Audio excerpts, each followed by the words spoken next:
Hello, and thank you all for joining us again here today on Hassens County for another TTRPG talk. This video series takes a look at tabletop role-playing games related materials, makes suggestions for your own games and world building, and takes a look at game design. Today, we're going to be doing the latter to a certain extent because we're actually going to be adding an addendum, an addition, an appendix, whatever you want to call it, an extra reference to our SRD series. Again, just a reminder for people who are watching this video, video on this channel for the first time, SRDs are system reference documents that you use to create tabletop role-playing games.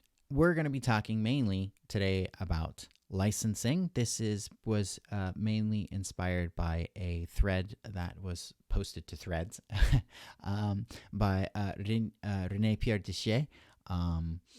Talking and celebrating about the this is sort of like the 1 year anniversary of the Orc license and the OGL debacle that happened.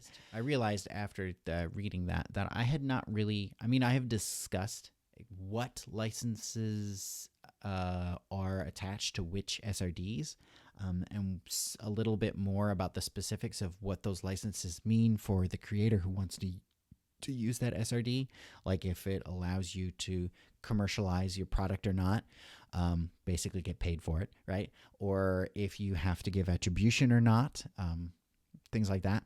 But I never really discussed exactly what a license is and why it's important. So today what we're going to do in this video is first we're going to obviously answer that question of what is a license. Second, we're going to answer why your license is important in general. And then the third one is why it's important for you to include a license in your game when you're creating it. Before we hop into that, though, two things I do want to mention real quick. First, this is primarily going to be a me talking to the camera sort of a video. So if you want to kind of just put this into the background to just listen or something, or if you're, doing chores or whatever, just, don't feel like you have to take a look at the screen. There's only going to be one instance where I'm going to actually be physically showing you something, and I'm just going to be basically reading text off of the screen. So don't feel like you have to keep an eye on that at that point. The second thing I do also want to mention is that I am not a lawyer. I am not giving you legal advice. This is just my own interpretation of things. So just that disclaimer out there. Do not follow this as legal advice. I am not the legal eagle. Well, before we first discuss a license, we of course need to discuss the basics of what is copyright. Because of course, I'm sure many of you have seen things in your books and other things before that is kind of like this. This is the Vampire the Masquerade's 5th edition PDF. And on that first page with all of that nice little fine itty bitty writing, in it, it says at the bottom, copyright 2019 White Wolf Entertainment AB, all rights reserved. Reproduction without written consent from the publisher is expressly forbidden, except for the purposes of reviews and for blank character sheets, which may be reproduced for personal use only. White Wolf, Vampire the Masquerade, and The World of Darkness are registered trademarks of White Wolf Entertainment AB, all rights reserved. So this text here basically says, when it says all rights reserved, that means that, White Wolf explicitly says this belongs to us. It is ours. No one else is allowed to use it unless we say so. That's what that written consent from the publisher is. And written consent from the publisher is what a license is. There are two different instances in which you are normally talking about licenses. First is normally negotiated or bespoke licenses, where essentially a person who owns a piece of intellectual property makes a typically financial agreement with another group who is going to be using that intellectual property to make something. This could be adaptations of a book. This could be, for example, the Avatar: The Last Airbender or the Cowboy Bebop RPGs. The companies that made those got explicit permission to create those from the person who owns the intellectual property. It's not like the types of licensing that we're talking about, where we're attaching to SRDs or stuff, where we're giving a more wide-ranging permission. Whenever we're dealing with copyright, unless a license is involved, we basically only have really two things that we can do.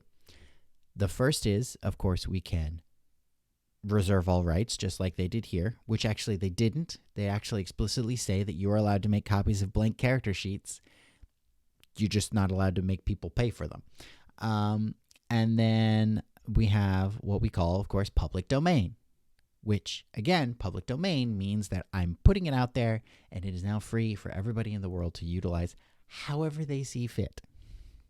So if I make a song and I slap it up onto YouTube and I say, this is now public domain, that means that you, as a creator, could literally take my song and do anything you wanted to it. You could cover it. You could reproduce it. You could make copies of it and sell it. Translate it into another language. You could slap it into the background of one of your own videos. You don't even have to tell people where it came from.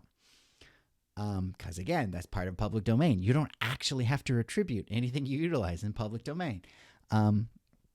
So basically, pre-arranged licenses like ORC or OGL or Creative Commons or other things like that basically are pre-baked agreements, legal agreements that would stand up in a court, at least in theory. In some cases, they have been legally tested, that gives certain rights and permissions without giving away everything. Many times they require some form of attribution, or they require that they give you permission to use it, but in a non-commercial capacity. Like you could make copies of it, but you can't sell them, right? Or they might include other clauses that limit who can use them or how much you can use them, right? Sure, you can use my font in your book, but only if you're producing less than a certain amount, or only if you're using it on websites, not if you're putting it in printed material, things like that. So those are different licenses, and that's also why licenses are important, right? Licenses are important because they give us a range of options of legal permissions that we can give people to utilize our materials. That's somewhere in between you're not allowed to use it at all and I'm giving it all away. Right. Another advantage of creating another reason to add a license is, again, it allows you to require that attribution, right? Basically, if people make derivatives or copies or things based off of your stuff, then they have to say, I got this idea from here. So far in this a bit of a ramble, we've answered what licenses are and why licenses are important, or at least some reasons why licenses are important. There's lots of other reasons why, but those are the basics. The third question we originally asked at the top of this video was why it's important for you to include a license in your materials. Now, as a creator, especially if you're an indie creator, I already mentioned some of them, right? It allows you to put some limitations on what people can do with your stuff. Right? One thing that I will note is that whenever you're taking a look at games that are licensed Creative Commons and they say, hey, by the way, I do not want my game to be used to do XYZ, whether it's, preventing permission for people who are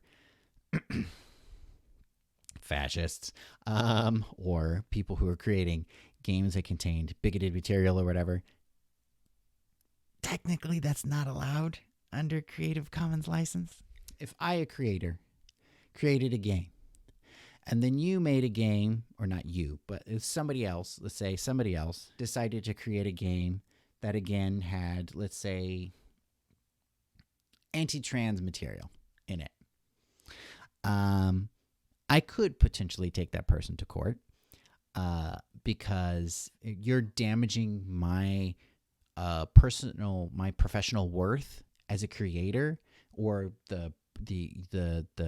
you're damaging my intellectual property, that the bits of my intellectual property that I haven't signed away by association with this incredibly toxic thing, right? So you could make that argument. But technically, those clauses aren't actually allowed under Creative Commons license. But other forms of licenses do give you the ability to potentially stick in certain things saying, okay, you can't use this to create NFTs, right? Or you can't use this to create, or you can use this if you make under X number of games, or your company makes under X amount of money, because that's sort of the idea behind Creative Comrades, is that basically if you make more than $1 million at some point, grossed over $1 million over some point in the last 3 fiscal years, you're not allowed to use to use material licensed under that license. You have to actually create a separate license, separate permission. You can encourage people to, if they're utilizing your material, to attribute you, right? Which, of course, just think of the number of games out there in the indie space where the profile of the original game has become so much higher because of all of the derivatives based off of it. Like, there have been a number of games that have become very successful because of the creator putting in a license that allowed people to make derivative work, and then turned around and actively encouraged that. Gila RPG, with the Lumen system, or with Rune, or RP does this all the time with basically every single game that they've ever created. All of these are definitely good examples of people who have created a community, essentially, both RP and Gila RPG, creating a community based around their games because they actively encourage. Fist is another one, to actively encourage people to make games on it, or it's just happened organically, like with A Belonging Without Belonging, or like Blades in the Dark. You're encouraging people to make materials based off of your stuff. If I slap on there that, oh, this is copyright, you're probably gonna play it. You might, but you're not going to make anything based on it because you can't. Basically, you can't sell it. You in some ways you'd be even somewhat challenged, potentially, like giving it away to a wide number of people, because again, you're potentially giving away some of the original intellectual property from the game, and that might be very bad. It protects people, and if you don't put anything in there at all, like let's say you don't put any legal statements in your game, then nobody knows what permission they have or not. Most people aren't going to bother to come out and ask you, assuming they even know how to contact you at all. They're just going to assume that it's basically essentially fully copyrighted, even if you don't intend it to be. So it's important to put that out there. And again, using some of the more established legal licenses that are out there protects you better than just kind of coming up with your own thing, because there's a good chance that if you do, there's going to be loopholes, there's going to be legal ramifications. The language might not be very clear, or might have some unintended consequences. While that's one of the reasons why OGL became so popular, is because it was a license that was out there that wasn't when OGL originally came out, Creative Commons was a kind of a newish thing. And there wasn't really anything else, at least not like in the creative TTRPG space. So I hope that kind of answers some questions that people might have.